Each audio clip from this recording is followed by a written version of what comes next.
အင်တန်လှပတဲ့တောင်ပေါ်ဒေသတနေရာရဲ့ရွာလေးတစ်ယောက်ပါဘလိုနဲ့ဘရူနိုဆိုတဲ့သိချစ်ကြတဲ့တကယ်ချင်းလူရနှစ်ယောက်လည်းနေထိုင်ကြတယ်။သူတို့နှစ်ယောက်ဟာပြူရတမ်းမာသူတွေဖြစ်ပြီးတော့ဘဝမြင့်မားဖို့အတွက်ကြီးမားတဲ့မျှော်လင့်ချက်ကိုယ်စီရှိကြတဲ့သူတွေဖြစ်တယ်။အောင်မြင်ဆုံးလူငယ်တွေဖြစ်ဖို့ဘလို့နည်းလမ်းတွေရှိနိုင်မလဲဆိုတာကိုချိန်ပြည့်စဉ်းစားရင်းနဲ့ခွင့်လန်းသစ်ရှာဖွေနေကြသူတွေဖြစ်တယ်။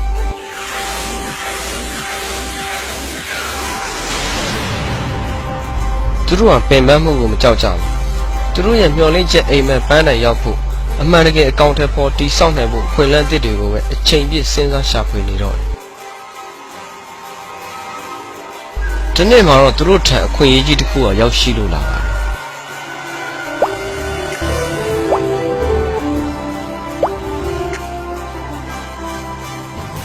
။ရွာအုပ်ချုပ်ရေးခေါင်းဆောင်တယောက်ဟာတောင်ပေါ်ရေတံခွန်ကရေတွေကိုရွာထဲမှာတည်ယူသုံးဆွဲဖို့တွေးပေါ်ခဲ့တယ်။ဒါကြောင့်သူတို့နှစ်ယောက်ကိုတောင်ပေါ်ရေတံခွန်ကရေကိုအောက်ကရွာတွင်တည်ဆောင်ပေးဖို့အတွက်ငှားလိုက်တယ်။လုံအားကငွေကတော့သူတို့တည်ဆောင်လာနိုင်တဲ့ရေပမာဏနဲ့အညီရရှိကြမှာပဲဖြစ်တယ်။ဘရူနိုနဲ့ဘာဘလိုဟာအလုပ်လက်ခံလိုက်ကြပြီးရေပုံးကိုစီနဲ့မနာမနေအလုပ်စူးစမ်းကြပါတော့တယ်။သူတို့နှစ်ယောက်ဟာနေ့စဉ်မိုးလင်းမိုးချုပ်ရေပုံးတွေတုံးပြုတ်ပြီးတောင်ပေါ်ရေတံခွန်ကရေတွေကိုရွာထဲကိုတည်ယူကြတယ်။ရွာထဲကိုရေရောက်ရှိဖို့အတွက်နေ့စဉ်သွားလိုက်ပြန်လိုက်ခောက်တုတ်ခောက်ပြန်နဲ့သူတို့ဟာတော်တော်လေးကိုပင်ပန်းကြပါတယ်။ညနေခင်းတိုင်းမှာတော့သူတို့ရဲ့တနေ့စာလုံအားကဝင်ငွေနဲ့အတူအိမ်ကိုပြန်ကြပါတယ်။ဘရူနိုဟာသူ့ရဲ့အလုပ်နဲ့ရရှိလာတဲ့ဝင်ငွေပေါ်အလွန်ပဲကျေနပ်အားရလို့နေ။သူ့ရဲ့မျှော်လင့်ချက်အိမ်မက်တွေကိုဒီလုံနဲ့အမှန်တကယ်အကောင့်ထဲပေါ်နိုင်ပြီလို့လည်းယုံကြည်ချက်အပြည့်နဲ့ပီတိဖြစ်နေပါတယ်။ဘရူနိုဟာလုံအားကဝင်ငွေတိုးရဖို့အတွက်ရေပိုးတဲနိုင်ရန်တဲနေကြရေပုံးကိုလည်းနှစ်ဆပိုကြီးရလိမ့်မယ်လို့တွေးလိုက်ပြီးတယ်။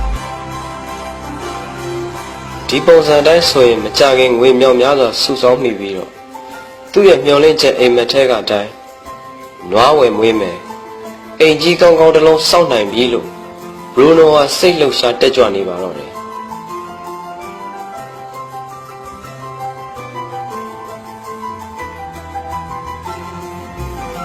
ဒါပေမဲ့ဘာဘလိုကတော့ဒီလောက်နဲ့ကျေနပ်မှုမရှိလာဘူးနေ့စဉ်အလုံနာလို့အိမ်ပြန်လာချိန်မှာသူဟာနာကျင်ကြိုက်ခဲတဲ့ဝေဒနာနဲ့အင်အားကုန်ခန်းတယ်လို့ခံစားနေရတယ်။ဒီတော့ဘာဘလိုဟာလွယ်ကူပြီးအလုပ်ပိုဖြစ်မဲ့နီလန်းကိုစဉ်းစားရှာဖွေပါတော့တယ်။ဒီနေ့မှာတော့ဘာဘလိုစဉ်းစားလို့ရခဲ့ရလဲ။ဘာဘလိုဟာရေပိုက်လိုင်းတွေအကြောင်းကိုစိတ်ကူးရင်ရေပိုက်လိုင်းတွေဟာတောင်ပေါ်ကနေရွာထဲကိုရေတဲယူပေးနိုင်မယ်ဆိုရင်ရေပုံးဆွဲပြီးခောက်တုတ်ခောက်ပြန်တဲ့တနေကုန်တဲယူထမ်းပိုးစရာမလိုတော့ဘဲနဲ့ရေတွေရရှိလာနိုင်မှာဖြစ်တယ်လို့ဘာဘလိုတွေးလိုက်ပြီ။ဒီတွေးကိုကောင်းတဲ့ပေါ်ဖို့ချက်ချင်းစီမံကိန်းတစ်ခုချပါတော့တယ်ဒီတွေးကိုတငယ်ချင်းဘရူနိုကိုဝေမျှတယ်သူ့လုံးမှာပူပေါင်းပါဝင်ပြီးရေပိုင်လိုက်တွေ့ဖို့ကမ်းလှမ်းတယ်ဒါပေမဲ့ဘရူနိုဟာဘာဘရိုရဲ့အတွေးကိုအယူပေါ်တွေးလို့ယူဆပါတယ်ဘရူနိုရဲ့အတွေးကသူ့လိုတဲ့ငွေကြေးကိုဒီနေ့လိုဒီနေ့ချက်ချင်းရှာနိုင်တဲ့အရေးချင်းရှိပြီးတော့ဒါပိုလွယ်ကူတယ်လို့ယူဆထားပါတယ်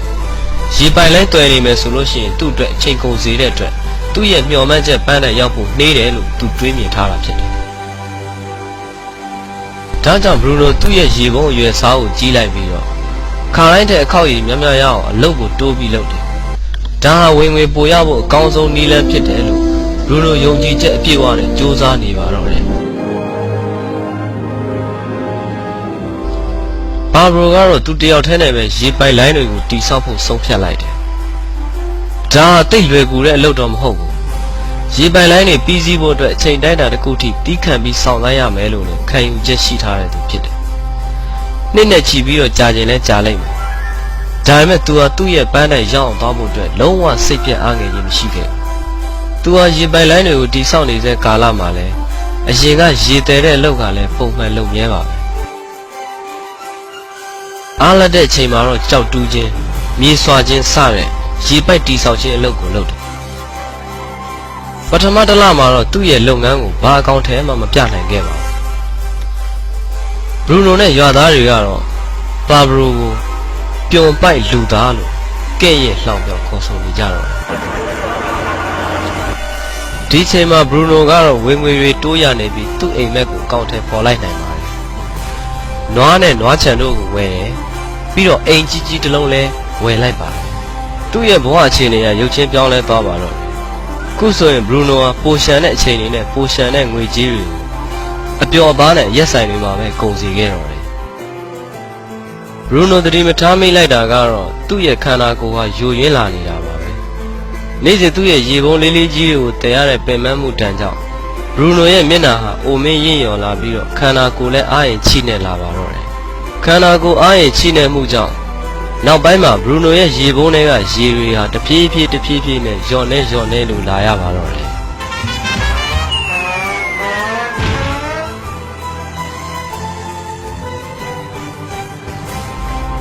ဘာဘရိုကတော့တလာပြီးတလာရေပိုက်လိုင်းတွေကိုတီဆောက်ခဲ့တာအခုဆိုရင်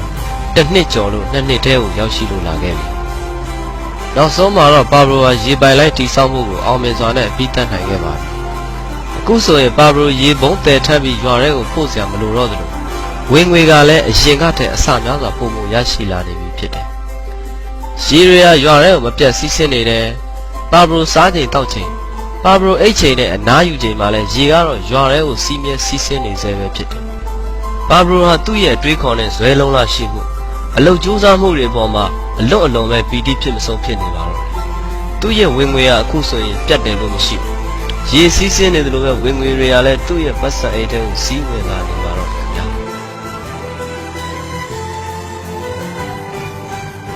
ဘာဘရိုနဲ့ဘရူနိုတို့ရဲ့ဖြစ်ပျက်လေးကိုကြည့်ပြီးတာလေကျွန်တော်တို့ရဲ့ဘဝနဲ့နှိုင်းယှဉ်ကြည့်လို့ရပါတယ်သူတို့နှစ်ယောက်ရဲ့အလုပ်ဟာဝင်ငွေရအောင်လုပ်ရတဲ့လူအများစုလုပ်နေကြအလုပ်မျိုးတွေပါပဲဘရူနိုရဲ့ဝင်ငွေဟာရေပုံးတည်ထမ်းရဲမှာရလာတဲ့ဝင်ငွေရွာထဲကိုခောက်တော့ခောက်ပြန်ရေပုံးတည်ထမ်းရဲနဲ့ငွေကြီးကိုလဲယူရတယ်ဝင်ငွေတိုးဖို့အတွက်ရေပုံးတည်တဲ့အချိန်ရေကိုများများရအောင်လုပ်ရတယ်ဒါမှမဟုတ်ရေပုံးအရွယ်စားကိုပိုကြီးရတယ်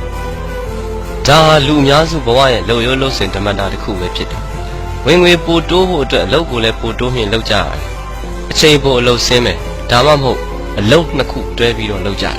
။ယာရုမြင့်ဖို့ဝင်ငွေများများရဖို့အတွက်ရေပုံးအရွယ်စားကိုလည်းကြီးမြင့်ရတယ်။အလုပ်ခွင်ထဲမှာအလုပ်လုပ်ချိန်ကိုတိုးမြင့်လုပ်တယ်။လူအများစုကဘရူနိုလိုမျိုးငွေကိုအချိန်နဲ့လဲယူနေကြတယ်အားလုံးကတော့လူတိုင်းတရက်ကို24နာရီပိုင်ဆိုင်ထားကြတယ်ဆိုတာကိုသိကြတယ်။ဒါပေမဲ့24နာရီအချိန်တွေကိုအလုပ်ပဲအမြဲတမ်းလုပ်နေမယ်ဆိုတာဘယ်လို့မှမဖြစ်နိုင်ပါဘူး။ယောဂဝေဒနာကြောင့်ဆင်းရဲဒုက္ခဖြစ်လာတဲ့အချိန်ကြာရောက်လာတဲ့အခါငွေကိုအချိန်နဲ့လဲဖို့ဆိုတာဘယ်လို့မှမတတ်နိုင်ကြတော့ပါဘူး။အသက်အရွယ်အရကျန်းမာရေးအရအခြေအနေတစ်ခုခုဖြစ်ပေါ်လာတဲ့အခါဝင်ငွေကလည်းရပ်တန့်သွားပါတော့တယ်။ဒါဆိုရင်တော့ကျွန်တော်တို့ပါဘလိုရဲ့ဉာဏ်အမျှော်မြင်တဲ့လှုပ်ဆောင်ချက်ကိုပြန်လည်သုံးသပ်ကြည့်ကြပါစို့ပါဘလိုကသူ့ရဲ့အချိန်တွေအကုန်လုံးကိုအသုံးပြုပြီးတော့မှအတိုင်းအတာနဲ့ရတဲ့ဝင်ငွေမျိုးကိုမလဲလှယ်ဘူးအားလက်တဲ့အချိန်တချို့ကိုရေတည်ယူပို့ဆောင်ပေးနိုင်မဲ့ရေပိုက်လိုင်းတွေကိုတိစောက်တယ်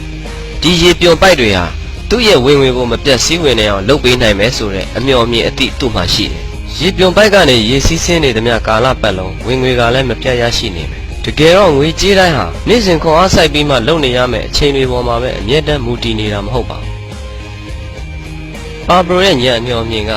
လူတွေဟာဒီနေ့မှအိုမင်းလာမယ်။ကျမ်းမာရေးချို့တက်လာမယ်ဆိုရင်ငွေကိုအချိန်နဲ့အမြဲတမ်းရှာဖွေလဲလှယ်လို့ရနိုင်တော့မှာမဟုတ်ပါဘူး။ပါဘရိုကရေပိုက်လိုင်းတွေရဲ့အကျိုးရလဒ်များစွာကိုပါးနဲ့လိမ္မာစွာသိတဲ့အတွက်တစ်ချိန်တည်းနဲ့သာခွန်အားစိုက်ပြီးအပင်ပန်းခံလိုက်ပါတယ်။ရေပိုက်လိုင်းတွေကိုတိစောက်ပြီးစီးသွားတဲ့နောက်ပိုင်းမှာတော့ဘာဘရိုသူ့ရဲ့ဝင်ငွေမပြတ်စေရန်အတွက်ရေပိုက်လိုင်းကရေစီးဆင်းမှုကိုပဲစောင့်ကြည့်နေုံသာဖြစ်တယ်။ဘာဘရိုရဲ့လှုပ်ဆောင်ပြသွားတာကတော့ဝင်ငွေမပြတ်စေဖို့အတွက်အမြဲအစဉ်အချိန်နဲ့သာလဲလှယ်ရှာဖွေနေဖို့မဟုတ်ဘူးဆိုတာကိုလှုပ်ပြသွားတာပဲဖြစ်တယ်။ဒါဟာအကောင်းဆုံးနည်းလမ်းတစ်ခုပဲဖြစ်တယ်။တင်ရောတင့်အနာဂတ်ကိုဘယ်လိုပုံစံမျိုးပြင်ဆင်ထားပြီလဲ။အခုအချိန်ထိတင်ဟာဘရူနိုလိုမျိုးငွေကိုအချိန်နဲ့လဲယူနေရဆဲပဲလား။ဒါမှမဟုတ်ရင်ဘာဘရိုရဲ့ရေပိုက်လိုင်းတွေတိဆောက်ထားသလိုမျိုးဝေဆက်မပြတ်ဝင်ရောက်လာနိုင်ဖို့နီးလန်းတဲ့နီးစနစ်တွေကိုရှာဖွေနေတယ်ဆိုရင်တော့တင့်ကိုယခု CD ခွေဝေမျှလိုက်တဲ့သူကိုအမြန်ဆုံးသာဆက်သွယ်လိုက်ပါဒီနေ့ကစပြီးတင့်ရဲ့ဝင်ငွေပိုက်လိုင်းတွေကိုတင်ကိုယ်တိုင်တိဆောက်လို့ရနိုင်ပါတယ်မင်္ဂလာပါခင်ဗျာ